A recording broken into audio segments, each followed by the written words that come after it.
মানুষ আপনাকে কষ্ট দিচ্ছে, তাকিয়ে আছেন আল্লাহ।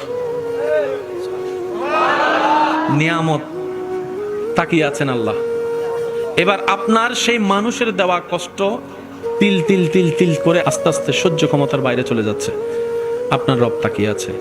শনিবার, রবিবার, সোমবার, মঙ্গলবার, বুধ হয়ে বৃহস্পতি হয়ে আবার শুক্রবার, সপ্তাহ চলে যাচ্ছে, মাস হয়ে যাচ্ছে। আপনি শুধু রবের দিকে তাকায় সবর করে আছেন। রবের যেই দিন ইচ্ছা হবে, রব ফেরেশতাকে বলবে, কিরে আমার বান্দাকে মাসের পর মাস, বছরের পর বছর কষ্ট দিচ্ছে, সেইভাবে ধৈর্য ধরে সহ্য করে আছে কেন?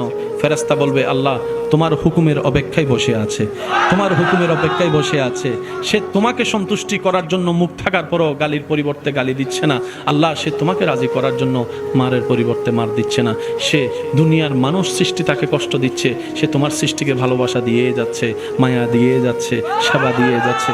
রব্বুল আলামিন বলবে, আমার বান্দা আমার হুকুমের অপেক্ষায় বসে আছে, আমার বান্দা আমার সন্তুষ্টির অপেক্ষায় বসে আছে। এত কষ্ট সহ্য করছে, বুক ফেটে যাচ্ছে, চোখের পানি পড়ছে, তারপরও সে ধৈর্য ধরে আছে। ইন্নাল্লাহা মা'আস সাবিরিন। ফেরেশতা জেনে রাখো, আজকে থেকে আমি আল্লাহ আমার এই বান্দার সাথে আছি। তার ধৈর্য ধরাটা, অপেক্ষা করাটা আমি রবের পছন্দ হয়েছে। সুবহানাল্লাহ।